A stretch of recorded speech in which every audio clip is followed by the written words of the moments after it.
ओम शांति। आज 16 अगस्त 2020। आज बाबा का वाणी है 7 मार्च 1986 का। तो आज बाबा ने एक बहुत मज़ेदार बात के ऊपर में सारा मुरली चला है, क्योंकि महाशिवरात्रि आ रहा था, मार्च महीना है। तो बाबा का वाणी है पढ़ाई की चारों सब्जेक्ट का यथार्थ यादगार महाशिवरात्रि। तो सचमुच में महाशिवरात्रि हमारा चारों सब्जेक्ट का पढ़ाई का यादगार ही है। तो हम जो ईश्वरीय विश्वविद्यालय में पढ़ाई करते हैं, ईश्वरीय स्टूडेंट है, तो उसका 4 सब्जेक्ट क्या क्या है? ज्ञान, योग, धारणा, सेवा। तो महाशिवरात्रि का जो पर्व जो पालन किया जाता है, लौकिक में जो लोग पालन करते हैं, यादगार के रूप में पालन होता है, तो उसमें ये चारों ही सब्जेक्ट में ही समाया हुआ है। तो इसलिए बाबा ने बहुत अच्छे से उसको व्याख्या किए हैं कि चारों ही सब्जेक्ट यादगार का जो पर्व है वो महाशिवरात्रि। ऐसे तो संगम युग महाशिवरात्रि का ही पर्व है। हर रोज़ हम महाशिवरात्रि मनाते हैं, क्योंकि हर रोज़ हम ज्ञान, योग, धारणा, सेवा में ही रहते हैं। तो महाशिवरात्रि हो गया, तो उसमें जैसे बिंदु का और बूंद बूंद, शिवरात्रि में बूंद बूंद भी पानी डालते हैं, तो बिंदु का भी महत्व है शिवरात्रि में, बूंद बूंद का भी महत्व है। फिर आ जाता है धारणा यानी व्रत, तो वहाँ पर उस दिन व्रत भी पालन किया जाता है। और फिर आ जाता है हमारे सब्जेक्ट है सेवा। तो सेवा के लिए वहाँ पर क्या करते हैं? सेवा में हम लोग क्या करते हैं? लोगों को जगाते हैं, आत्मा को जगाते हैं, अज्ञान नींद से जगाते हैं, और जागरण खुद भी जागते हैं। तो उसका यादगार तो जागरण मनाते हैं। तो उसका कैसे है, उसके ऊपर बाबा ने विस्तार में कहा है। तो ये पढ़ाई की चारों सब्जेक्ट का यथार्थ यादगार महाशिवरात्रि है।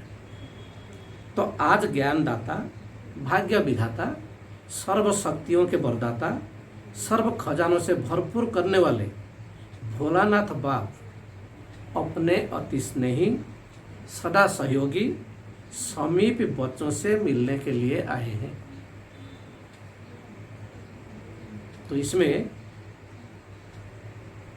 जो जिस स्थिति में नहीं है, बाबा ने जो जो वरदान के रूप में दे रहे हैं, जो जो सोमान दे रहे हैं, तो वो सोमान में हम लोग उसी समय स्थित हो जाना है। जैसा आज बाबा ने बोल रहे हैं, आज ज्ञानदाता, भाग्य विधाता, तो हम भी मास्टर भाग्य विधाता है, हम भी मास्टर ज्ञानदाता है। सर्व शक्तियों के वरदाता, तो सर्व खजानों से भरपूर करने वाले भोलानाथ बाप अपने अति स्नेही, सदा सहयोगी, समीप बच्चों से मिलने के लिए आए हैं। यह मिलन ही सदा काल का उत्सव मनाने का यादगार बन जाता है। तो जो भी भिन्न भिन्न नामों से समय प्रति समय उत्सव मनाते हैं, तो वह सभी इस समय बाप और बच्चों के मधुर मिलन, उत्साह भरा मिलन भविष्य के लिए उत्सव के रूप में बन जाते हैं। दुनिया में जो भी है, भिन्न भिन्न नामों से अलग अलग प्रकार का उत्सव है, वो कुछ नहीं है, सिर्फ आत्मा और परमात्मा का मधुर मिलन, स्नेह का मिलन, प्यार का भरा हुआ मिलन, उसी का यादगार है भविष्य में। तो इसलिए आप बोलते हैं, इस समय आप सर्वश्रेष्ठ बच्चों का हर दिन, हर घड़ी सदा खुशी में रहने की घड़ियाँ व समय है। संगम युग सदा खुशी में रहने का, मौज में रहने का युग है। तो इसलिए हम हर घड़ी, हर समय खुशी में रहने का समय है। तो इस छोटे से संगम युग के अलौकिक जीवन, अलौकिक प्राप्तियाँ, अलौकिक अनुभव को द्वापर से भक्तों ने भी भिन्न भिन्न नाम से यादगार बना दिए हैं। तो एक जन्म की आपकी यह जन्म जीवन भक्तों के 63 जन्मों के लिए यादगार का साधन बन जाती है। हमारा एक जन्म की, ये एक जन्म की आपकी, हमारा यह जीवन भक्तों के लिए 63 जन्मों की यादगार के रूप में बन जाता है। तो इतनी महान आत्माएं हो, तो हम कितने महान आत्माएं हैं। हमारा एक जन्म का यादगार 23 जन्म तक चलता है। कितने सालों का? 2500 साल तक, आधा कल्प तक हमारा यादगार चलता रहता है। तो कितनी महान आत्माएं हम हैं। तो इस समय की सबसे वंडरफुल बात यही देख रहे हो, जो प्रैक्टिकल भी मना रहे हो और निमित्त उस यादगार को भी मना रहे हो। चैतन्य भी हो और चित्र भी साथ साथ है। हम चैतन्य में हैं और हमारे साथ साथ चित्र भी, यानी मंदिर में मूर्ति बन करके पूजा भी हो रहा है।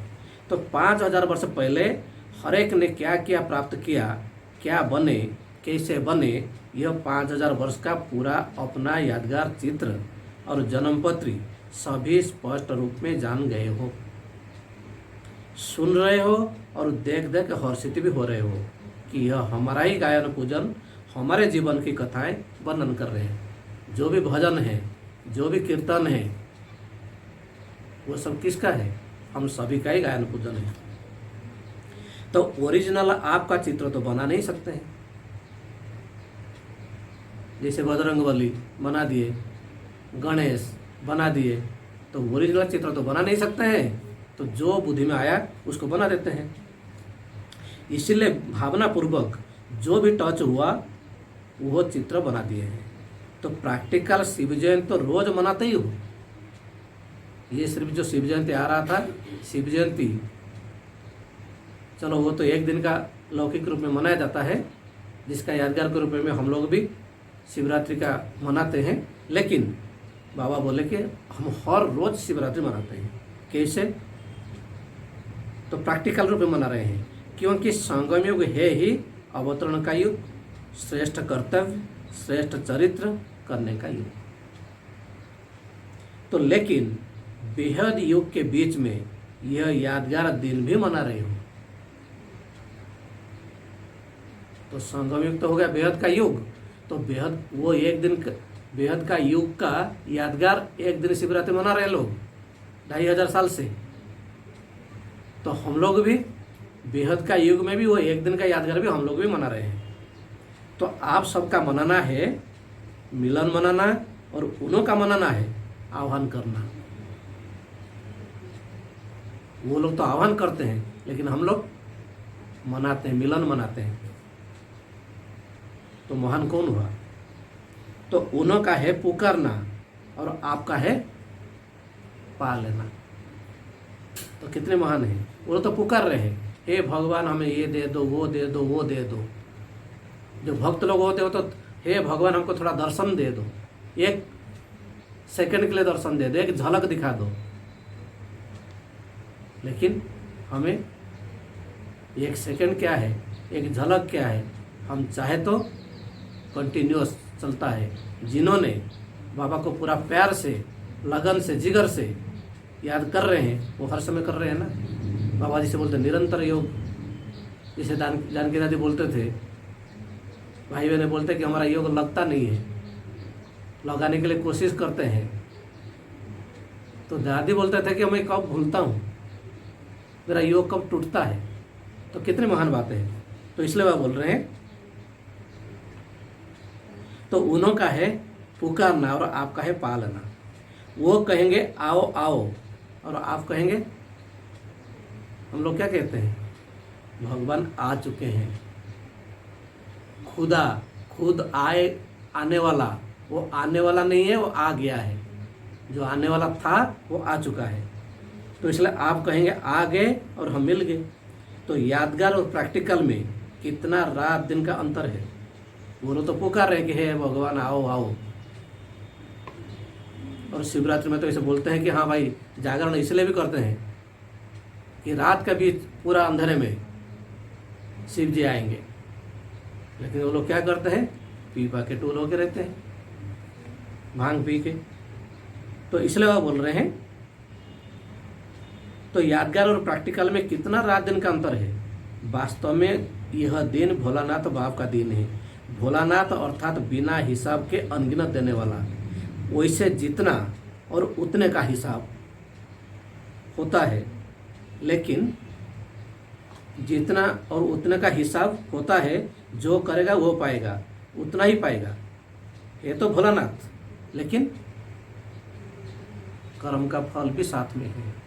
जो जितना करेगा उतना वो पाएगा, उसका पूरा हिसाब है, उतना ही पाएगा, यह हिसाब है। लेकिन भोलानाथ क्यों कहते हैं? क्योंकि इस समय देने में जितने और उतने का हिसाब नहीं रखते हैं।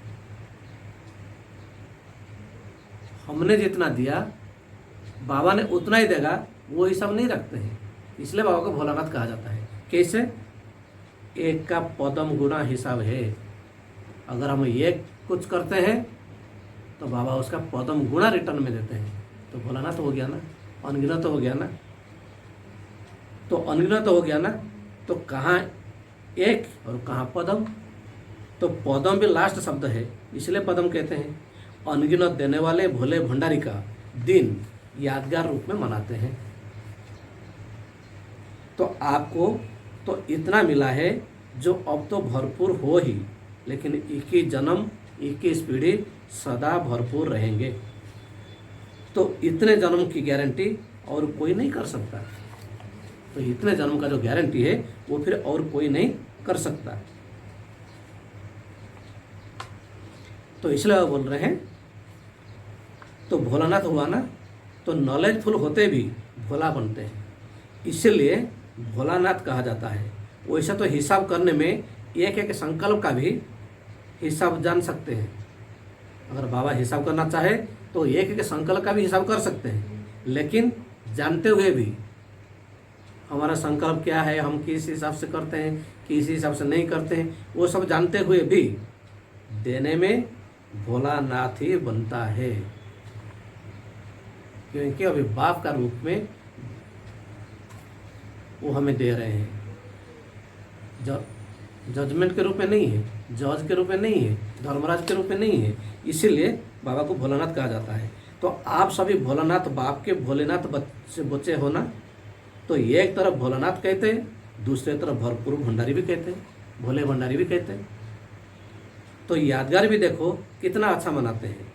मनाने वालों को पता नहीं है, लेकिन आप जानते हो वो क्यों भोले भंडारी कहते हैं, क्यों भोलेनाथ कहते हैं, क्या मिलता है, कुछ पता नहीं है। जो मुख्य इस संगम युग की पढ़ाई है, जिसकी विशेष 4 सब्जेक्ट है, वो चारों ही सब्जेक्ट यादगार दिवस पर मनाते आते हैं।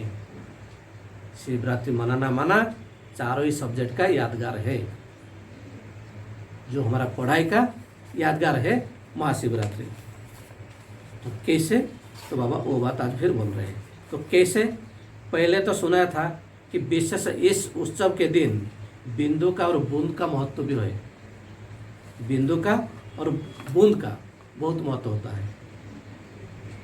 तो बिंदु इस समय के याद, यानी बिंदु बन एक बिंदु को याद करना, तो वो हो गया बिंदु। तो बिंदु इस समय के याद अर्थात योग के सब्जेक्ट की निशानी है। याद में बिंदु स्थिति में ही स्थित होते हो ना, तो बिंदु याद की निशानी। और बूंद, जो बूंद बूंद पानी गिरता है या चढ़ाते हैं शिव जी के ऊपर में, तो वो बूंद का अर्थ है ज्ञान की भिन्न भिन्न बूंदे, ज्ञान की भिन्न भिन्न पॉइंट्स। पॉइंट्स माना वो भी बूंद आ गया, ज्ञान की पॉइंट्स। तो इस ज्ञान के सब्जेक्ट की निशानी बूंद के रूप में दिखाई है। तो धारणा की निशानी है, इसी दिन विशेष व्रत रखते हैं, उपवास रखते हैं, यानी धारणा करते हैं ना।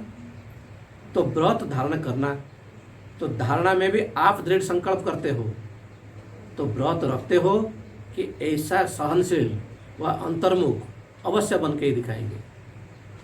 हम लोग व्रत यहाँ रखते हैं ना, आज कुछ भी हो जाए, धारणा का सब्जेक्ट क्या है? हर रोज कुछ ना कुछ धारणा करना है,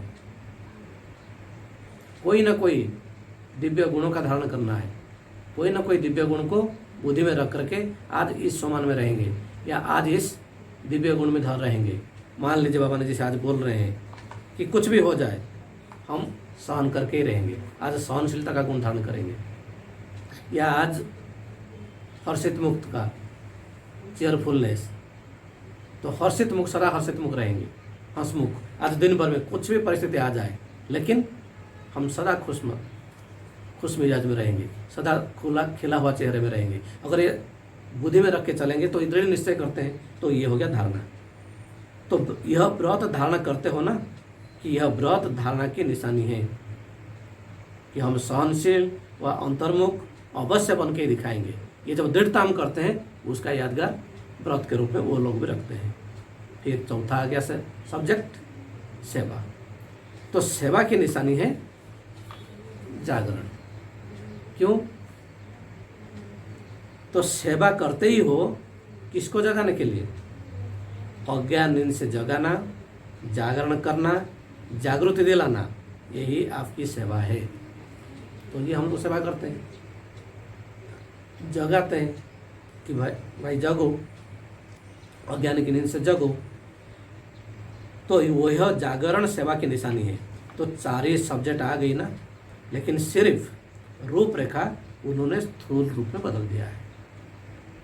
तो फिर भी भक्त भावना वाले होते हैं, और सदा ही सच्चे भक्तों की यह निशानी होगी कि जो संकल्प करेंगे उसमें दृढ़ रहेंगे। इसलिए भक्तों से भी बाप का स्नेह है। भक्त भावना वाले होते हैं, लेकिन सदा ही सच्चे भक्तों की यह निशानी होगी कि जो संकल्प करेंगे उसमें दृढ़ता रहेंगे, कुछ भी हो जाए, चाहे जान चले जाए। बहुत सारा भक्तों का जो पुराने ज़माने का जो स्टोरी सब है भक्तों की, उसमें मिलता है। फिर भी आपकी यादगार को द्वापर से परंपरा तो चला रहे हैं, और विशेष इस दिन जैसे आप लोग यहाँ संगम युग पर बार बार समर्पण समारोह मनाते हैं ना। यहाँ ऑलमोस्ट हर साल में तो कोई ना कोई बहनों का तो समर्पण समारोह मनता ही है, तो अलग अलग भी मनाते हो। ऐसे ही आपके इस फंक्शन का भी यादगार वो स्वयं को समर्पण नहीं करते हैं, लेकिन बकरे को करते हैं, तो बलि चढ़ा देते हैं। वैसे तो बाप दादा भी, आज के बाबा ने एक अच्छी बात बोले हैं, वैसे तो बाप दादा भी हंसी में कहते हैं कि यह मैं पन का समर्पण हो, तब समर्पण अर्थात संपूर्ण बनो। बोलो तो बेचारा मैं करने वाला बकरी का बलि चढ़ा देते हैं, लेकिन हम लोग क्या करते हैं? बाबा जी से बोलते हैं कि ये जो मैंपन है, कि मैं वो हूँ, मैं अच्छा ज्ञान सुना सकता हूँ, मैं अच्छा योग करा सकता हूँ, मैं अच्छा भाषण कर सकता हूँ, मैं अच्छा करुणा सेवा कर सकता हूँ, मैं अच्छा खाना बना सकता हूँ, ठीक है, मेरे अंदर में ये कला है। ये जो मैंपन, ये मैंपन का आहुति देना है। तो इसलिए बाबा बोलते हैं कि मैं यह जो मैंपन का समर्पण हो, तब समर्पण अर्थात संपूर्ण बनो। तो बाप समान बनो। जैसे ब्रह्मा बाप ने पहला कदम क्या उठाया? मैं और मेरापन का समर्पण समारोह माना। किसी भी बात में भी मैं के बजाय सदा नेचुरल भाषा में, साधारण भाषा में भी बाप शब्द ही सुना, मैं शब्द नहीं। ये बाबा का डायरेक्शन है बस। तो बाबा करा रहा है, मैं कर रहा हूँ। करण करावनहार का यादगार रहता है। तो नहीं, बाबा करा रहा है, मैं करा रहा हूँ नहीं। बाबा चला रहा है, मैं कहता हूँ नहीं। ये नहीं कि ये मेरा राय है, नहीं, ये मैं कहता हूँ नहीं, बाबा कहता है। हद के कोई भी व्यक्ति या वैभव से लगाव, यह मेरापन है। तो मेरापन को और मैंपन को समर्पण करना, इसको ही कहते हैं बलि चढ़ना। तो बलि चढ़ना अर्थात महाबली बनना, तो यह समर्पण होने की निशानी है। तो बाप दादा भक्तों को एक बात की आफरीन देते हैं, किसी भी रूप से भारत में व हर देश में उच्चा की लहर फैलाने के लिए उत्सव बनाए तो अच्छे है ना। चाहे 2 दिन के लिए हो या 1 दिन के लिए हो, लेकिन उत्साह की लहर तो फैल जाती है ना, इसीलिए उत्सव कहते हैं। उत्सव माना उत्साह, तो उसमें उमंग उत्साह बढ़ता है। लौकिक में भी, यहाँ भी जब मनाते हैं, तो फिर भी अल्पकाल के लिए विशेष रूप से बाप के तरफ मेजॉरिटी का अटेंशन तो जाता है ना, क्योंकि जैसे शिवरात्रि हुआ तो कम से कम शिव का तो यादगार तो रहेगा ही, शिव का तो याद करेंगे ही। तो इस विशेष दिन पर क्या विशेष करेंगे, तो हम लोग भी ऐसे करते हैं। तो जैसे भक्ति में कोई सदा काल के लिए व्रत लेता है और कोई में हिम्मत नहीं होती है तो 1 मास के लिए या 1 दिन के लिए या थोड़े समय के लिए भी लेते हैं। चाहे जैसे मुस्लिम भाई बहन हैं, वो लोग रोज़ा रखते हैं तो 1 महीना तक उनका चलता है।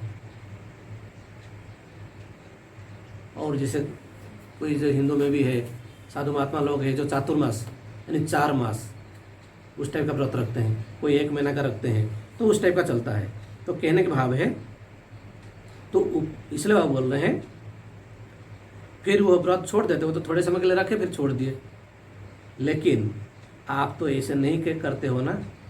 मधुबन में तो धरनी पर पाँव नहीं है, और फिर जब विदेश में जाएंगे तो धरनी पर आएंगे या ऊपर ही रहेंगे, क्योंकि विदेश के भाई बहने हैं बाबा के सामने में। तो इसलिए बाबा बोल रहे हैं तो मधुबन में तो आप लोग हो अभी, लेकिन धरनी पर आपका पाँव नहीं है, ऊपर में है। लेकिन जब विदेश में चले जाओगे तो पाँव कहाँ होगा, ऊपर में होगा ना, धरती पे रहेंगे। सदा ऊपर से नीचे आकर कर्म करेंगे या नीचे रह कर ही कर्म करेंगे। यानी में फरिश्ता आया, कर्म किया, फिर ऊपर, तो उस प्रकार का करेंगे ना, नहीं मैं नीचे हूँ कर रहा हूँ, बाबा का शक्ति ऊपर से आ रहा है। 2 प्रकार का उसमें स्थिति आ जाता है। तो ऊपर रहना अर्थात तो ऊपर की स्थिति में रहना। ऊपर कोई छत पर नहीं लटकना है, छत से नहीं लटकना है, ऊपर का स्थिति, ऊंची स्थिति में स्थिति हो। कोई भी साधारण कर्म करना अर्थात नीचे आना, लेकिन साधारण कर्म करते भी स्थिति ऊपर अर्थात ऊंची हो। चाहे जिसको हम साधारण भी मानते हैं, झाड़ू पोछा लगाना, झाड़ू लगाना, बर्तन धुलाई करना, कपड़ा धुलाई करना, नहाना, साधारण काम मानते हैं। लेकिन बाबा क्या बोल रहे हैं, साधारण कार्य होते हुए भी कर्म भी में भी स्थिति ऊपर हो, ऊंची हो। जैसे बाप भी साधारण तन लेता है ना, कर्म तो साधारण ही करेंगे ना। जैसे आप लोग बोलेंगे कैसे ही बोलेंगे वैसे ही चलेंगे। तो हम लोग क्या बोलते हैं, तो आप लोग बोलेंगे वैसे ही बोलेंगे, वैसे ही चलेंगे। तो कर्म साधारण है तो नहीं साधारण है, लेकिन साधारण कर्म करते भी स्थिति ऊंची रहे। क्योंकि अभी हम दुनिया के लिए सामने में हैं, तो हम जैसे करेंगे, जैसे बोलचाल होगा, दुनिया वाले भी ऐसे करेंगे। इसलिए बाबा बोल रहे हैं तो नहीं साधारण है, कर्म ही साधारण है, लेकिन साधारण कर्म करते भी स्थिति ऊंची रहती है। तो ऐसे बाप की भी स्थिति सदा ऊंची हो, आपकी भी स्थिति ऊंची हो। जिसे ब्रह्मा का किया है तो उसी प्रकार का हमारा भी स्थिति ऊंची हो। जैसे इस दिन को अवतरण का दिन कहते हो ना, तो रोज अमृत वेले ऐसे ही सोचो कि निद्रा से नहीं, शांति धाम से कर्म करने के लिए अवतरित हुए हैं। जैसे नींद खुलता है ये महसूस करना है कि मैं यहाँ से बेड से नहीं उठ रहा हूँ, मैं शांति धाम से अभी अवतरित हो रहा हूँ। लेकिन वो होगा कैसे, जब सोएंगे शांति धाम में या कम से कम तो सूक्ष्म लोक में। तो सोने से पहले रात को बेड में चले गए, तो बेड में अपना शरीर लेट गया। लेटने के बाद ये गाड़ी इधर रहा गैरेज में, हम चल दिए अपने घर। तो फरिश्ता बन के चले जाइए। कहाँ चला जाना है, कम से कम तो सूक्ष्म लोक में चले जाइए। सूक्ष्म लोक में ब्रह्मा बाबा है, बाप दादा है, उनके अंदर में शिव बाबा है। बस बच्चा बन जाइए, बालक सो मालिक, बालक बन जाइए, बाबा के गोद में सो जाइए फरिश्ता बन करके। नींद खुलेगा तो अच्छा महसूस भी होगा, रात का नींद भी रही अच्छा रहेगा। और जब नींद खुलेगा बस वहाँ से मैं उतर रहा हूँ, शुक्रिया बाबा, उसके बाद उतरिए। तो इसलिए वह बोल रहे हैं तो अर्थात ऊंची हो। जैसे बाप भी साधारण तन लेता है ऐसे ही। तो इसलिए वह बोलते हैं जैसे इस दिन को अवतरण का दिन कहते हो, तो रोज अमृत वेले ऐसे ही सोचो कि निद्रा से नहीं शांति धाम से कर्म करने के लिए अवतरित हुए हैं, और रात को कर्म करके शांति धाम में चले जाओ। तो चाहे शांति धाम में जाओ या तो कम से कम सूक्ष्म लोक में जाओ, यहाँ नहीं। तो अवतरित होते ही है श्रेष्ठ कर्म करने के लिए। उनको जन्म नहीं कहते हैं, अवतरण कहते हैं। ऊपर की स्थिति से नीचे आते हैं, यह है अवतरण। ऊपर से हम लोग नीचे आ रहे हैं। तो ऐसी स्थिति में रहकर कर्म करने से साधारण कर्म भी अलौकिक कर्म में बदल जाते हैं। तो हर कार्य करते हुए कि मैं फरिश्ता कर रहा हूँ, मैं अवतरित हुआ फरिश्ता कर रहा हूँ, अपने को एक लाइट का कर्म में महसूस करिए और कर्म करिए। देखिए अपने को एक फील होगा, एक हल्का फील होगा, एक डिटैच फील होगा, और उसके साथ साथ दूसरों का भी थोड़ा अलग प्रकार का महसूस तो होगा ही होगा। ये आप लोग करके प्रैक्टिकल करके देखिए। तो ऊपर की स्थिति से नीचे आते हैं, तो यह है अवतरण। तो इसलिए वो बोलते हैं जैसे दूसरे लोग भी भोजन खाते और आप कहते हो ब्रह्मा भोजन खाते हैं, फर्क हो गया ना। चलते हो लेकिन आप फरिश्तों की चाल चलते, डबल लाइट स्थिति में चलते। ये नहीं कि मैं रास्ते में तो जा रहा हूँ, ये नहीं, पूरा लाइट के कर्म में मैं फरिश्ता जा रहा हूँ। क्या हाल चाल है भाई? तो क्या जवाब देंगे? अगर कोई पूछेगा क्या भाई क्या हाल चाल है, क्या पूछेंगे, बोलेंगे? तो बाबा बोलते हैं खुशहाल फरिश्तों की चाल। हमारा हाल क्या है? खुशहाल। चाल क्या है? फरिश्तों की है। तो बाबा वो बात को बोल रहे हैं। तो अलौकिक चाल, अलौकिक कर्म हो गया। तो सिर्फ आज का दिन अवतरण का दिन नहीं, लेकिन संगम योग ही अवतरण दिवस है। सारा संगम योग ही शिव बाबा का अवतरण दिवस है। आज के दिन आप लोग बाप दादा को मुबारक देते हो, लेकिन बाप दादा कहते हैं पहले आप। क्यों? अगर बच्चे नहीं होते तो बाप को कौन कहता? तो बाबा को बाबा कहेगा कौन? लौकिक में भी जो लोग शादी करते हैं, तो जब बच्चा होगा तब तो बाप बनेगा, उससे पहले थोड़ी बाप बनते हैं। तो इसलिए बाबा का भी महिमा तब है जब बच्चे उपस्थित है। बच्चे नहीं तो बाप क्या करेगा? तो बच्चे ही बाप को बाप कहते हैं, इसलिए पहले बच्चों को बाबा मुबारक दे रहे हैं। तो कितने भाग्यवान हो गए, भगवान जिसको मुबारक दे। तो अपना ये भाग्य को सदा बुद्धि में रखना है। आप सब बर्थडे का गीत गाते हो ना, हैप्पी बर्थडे टू यू, तो बाप दादा भी कहते हैं हैप्पी बर्थडे टू यू। सिर्फ शिव बाबा को हम लोग नहीं कहते, बाप दादा हम लोग भी कहते। क्यों? तो बर्थडे की मुबारक तो बच्चों ने बाप को दी और बाप ने बच्चों को भी दी, और मुबारक से ही पल रहे हो। आप सबकी पालना ही क्या है? बाप की, परिवार की बधाइयाँ। तो परिवार की बधाइयों से ही पल रहे हो, बधाइयों से ही नाचते गाते पलते उड़ते जा रहे हो। बाबा भी बधाई दे रहे हैं, परिवार भी बधाई दे रहे हैं। और खास करके विदेश के भाई बहन हैं, विदेश के भाई बहनों को तो और भी ऐसे भी बधाई दिया ही जाता है। सबका नज़र तो उनके ऊपर जाता ही है। तो इसलिए वो बोल रहे हैं, तो एक दो को हर घड़ी क्या देते हो? बधाइयाँ ही देते हो ना, और यही पालना की विधि है। तो यह पालना भी वंडरफुल है। कोई कैसा भी है वो तो बाप दादा भी जानते हैं, आप भी जानते हो कि नंबरवार तो होंगे ही, भले कोई कैसा भी है, लेकिन सब बधाई। क्यों?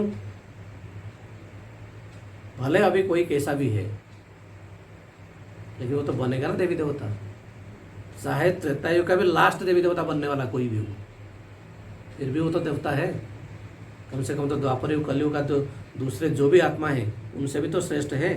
तो इसलिए वह बोल रहे हैं आप भी जानते हो कि नंबरवार तो होंगे ही। अगर नंबरवार नहीं बनते फिर तो संगम युग में कम से कम 1.5 लाख तक तो बनाने पड़े। इसलिए नंबरवार तो होते ही है। तो नंबरवार होना है, लेकिन अभी कोई को अगर आप समझते हैं कि यह रंग है ये अच्छा काम नहीं कर रहा है तो रॉन्ग को राइट करने की विधि या यथार्थ कर्म नहीं करने वाले को यथार्थ कर्म सिखाने की विधि कभी भी उसको सीधा नहीं कहो कि तुम तो रॉन्ग हो। बाबा ये मैनेजमेंट भी पढ़ा रहे हैं कि कोई रॉन्ग भी कर रहा है, हम लोग को समझ में भी है, लेकिन सीधा सीधा उनको उसी समय सीधा सीधा नहीं बोलना कि भाई तुम तो रॉन्ग हो। ये कहने से वो कभी नहीं बदलेगा, वो तो अपना और ईगो में आ जाएगा, नहीं मैं तो सही हूँ। इसलिए उसको बाबा बोलते हैं युक्ति से मुक्ति मिलता है, युक्ति युक्त होना है। तो यह कहने से वो कभी नहीं बदलेगा। जैसे आग बुझाने के लिए आग नहीं जलाई जाती है, उसको ठंडा पानी डाला जाता है। इसलिए कभी भी उसको पहले ही कहो कि तुम रॉन्ग हो, तुम रॉन्ग हो, तो वो और ही दिल शिकस्त हो जाएगा, और ही कठोर बन जाएगा, और ही करने लग जाएगा। तो पहले उसको अच्छा अच्छा कह करके थमाओ। वाह वाह, बहुत अच्छा है, बहुत अच्छा है। तो सही पहले पानी तो डालो, फिर उसको सुनाओ कि आग क्यों लगी। पहले प्यार से स्नेह से उनको ठंडा करो, ठंडा करने के बाद फिर सुनाओ, तब तो फिर वो समझेगा। पहले यह नहीं कहो कि तुम ऐसे हो, तुमने यह किया। पहले ठंडा पानी डालो, पीछे वो भी महसूस करेगा कि हाँ आग लगने का कारण क्या है। तब जाके वो आपका बात को सुनेगा भी, महसूस करेगा भी। और आग बुझाने का साधन क्या है? अगर बुरे को बुरे कह देते तो क्या होगा?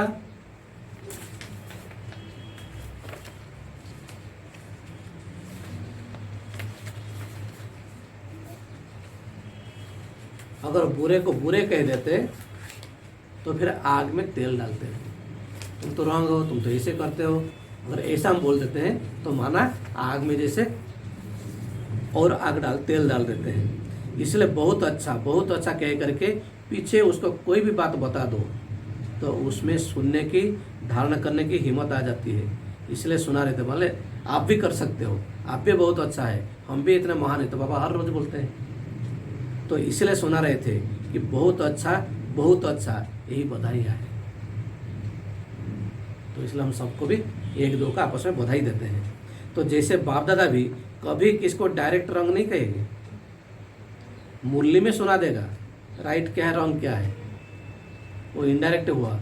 डायरेक्ट कभी किसी को बोला है भाई तुम ऐसे कर रहे हो, किसी को भी नहीं। तो इसलिए वह बोल रहे हैं मुरली में सुना देगा राइट क्या रॉन्ग क्या है, लेकिन अगर कोई सीधा आकर पूछेगा कि मैं रॉन्ग हूँ तो कहेगा नहीं तुम तो बहुत राइट हो, क्योंकि उसमें उस समय हिम्मत नहीं होती। तो जैसे पेशेंट जा भी रहा होता है, जैसे पेशेंट होता है ना, जा भी रहा होता है, आखिर सांस होता है, तो भी डॉक्टर से अगर पूछेगा कि मैं जा रहा हूँ, यानी लास्ट समय होने जा रहा है, डॉक्टर को मालूम पड़ गया है, लेकिन फिर भी अगर उस समय क्या बोला जाता है, क्या तुम मर रहे हो, इसको इसे बोलते हैं? कभी नहीं बोलते हैं। तो अगर वो पूछेगा भी क्या मैं जा रहा हूँ, तो क्या होगा? तो ये कभी नहीं कहेगा कि हाँ जा रहे हो, क्योंकि उस टाइम हिम्मत नहीं होती, इसकी दिल कमजोरी होती है। और आप अगर उसको ऐसी बात कह दो, वो तो हार्ट फेल हो जाएगा ना।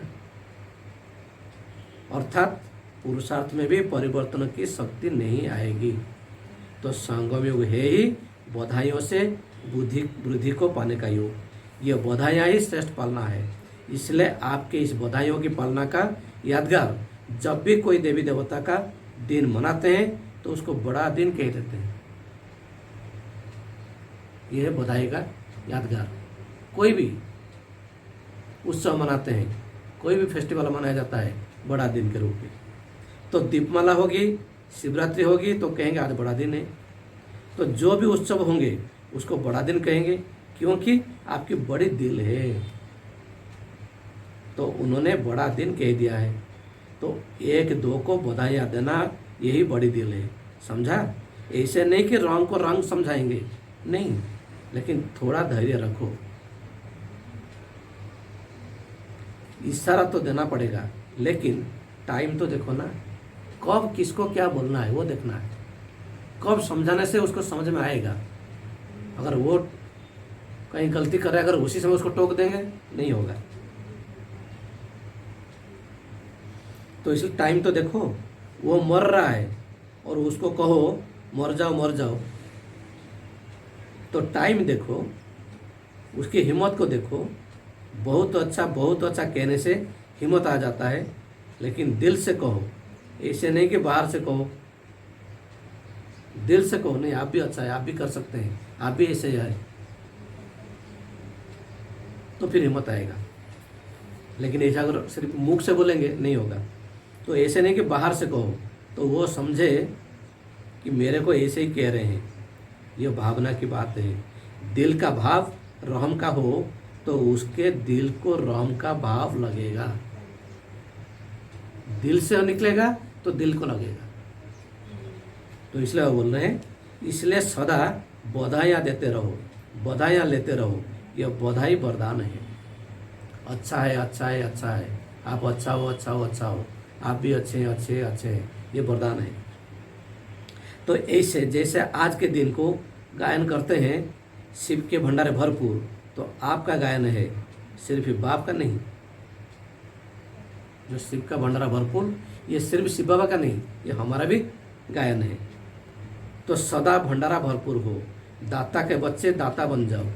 सुना था ना, भक्त है लेवता, क्योंकि वो तो मांगने वाले हैं, दे दो दे दो। और आप हो देने वाले देवता, तो दाता माना देने वाले। किसी को भी कुछ भी थोड़ा भी देकर फिर आप उससे कुछ ले लो तो उसको फील नहीं होगा, तो फिर कुछ भी उसको मना सकते हो। लेकिन पहले उसको दो, हिम्मत दो, उमंग दिलाओ, खुशी दिलाओ, फिर उससे कुछ भी बात मनाने को चाहो तो मना सकते हो। पहले उसको उठा के अपना बनाओ, उसके बाद उसको जो बोलेंगे वो फिर करेगा। तो रोज़ उत्सव मनाते रहो। तो रोज़ बाप से मिलन मनाना, यही उत्सव मनाना है। तो रोज़ उत्सव है अच्छा चारों ओर के बच्चों को। ये तो फॉरेन के भाई बहन थे अमेरिका का, लेकिन वह बोल रहे हैं कि चारों ओर के बच्चों को संगम के हर दिन के अवतरण दिवस की अविनाशी मुबारक हो। सदा बाप समान दाता और वरदाता बन हर आत्मा को भरपूर करने वाले मास्टर भोलेनाथ बच्चों को सदा याद में रहे। हर कर्म को यादगार बनाने वाले बच्चों को सदा स्व उन्नति और सेवा की उन्नति में उमंग उत्साह से आगे बढ़ने वाले श्रेष्ठ बच्चों को विशेष आज के यादगार दिवस शिव जयंती, स्व ब्राह्मण जयंती, हीरे तुल्य जयंती, सदा सर्व को सुखी बनाने की, संपन्न बनाने की जयंती की मुबारक और यादगार और नमस्ते। रूहानी बच्चों की, रूहानी बाप दादा को भी यादगार गुड मॉर्निंग और नमस्ते नमस्ते नमस्ते। तो वरदान है, हर शक्ति को अडर प्रमाण चलाने वाले मास्टर रचयिता भवो। हर शक्ति को अडर प्रमाण चलाने वाले मास्टर रचयिता भवो। तो कर्म शुरू करने के पहले जैसा कर्म वैसी शक्ति का आह्वान करो, मालिक बनकर ऑर्डर करो, क्योंकि यह सर्वशक्तियाँ आपकी भुजा समान है। आपकी भुजाएं आपके ऑर्डर के बिना कुछ नहीं कर सकती। ऑर्डर करो, सहन शक्ति, कार्य सफल करो, तो देखो सफलता हो ही पड़ी है। लेकिन ऑर्डर करने के बजाय डरते हो। ऑर्डर करना है लेकिन हम औग काट देते हैं, डर में आ जाते हैं। तो कर सकेंगे व नहीं कर सकेंगे, इस प्रकार का डर है, यानी संदेह आ जाता है, तो ऑर्डर चला नहीं सकते। इसलिए मास्टर रचयिता बन हर शक्ति को ऑर्डर प्रमाण चलाने के लिए निर्भय बनो। इसलिए वह बोल रहे हैं, हर शक्ति को ऑर्डर प्रमाण चलाने वाले मास्टर रचयिता भवो। स्लोगन है, सहारे दाता बाप को प्रत्यक्ष कर सबको किनारे लगाओ। सहारे दाता बाप को प्रत्यक्ष कर सबको किनारे लगाओ। प्रत्यक्ष कब होगा? जब सबका दिल में आएगा कि हाँ भाई परमात्मा आ चुके हैं। तो इसलिए परमात्मा आ चुके हैं, ये जब प्रत्यक्ष होगा तब दूसरों का भी किनारे लग जाएंगे। अच्छा, ओम शांति।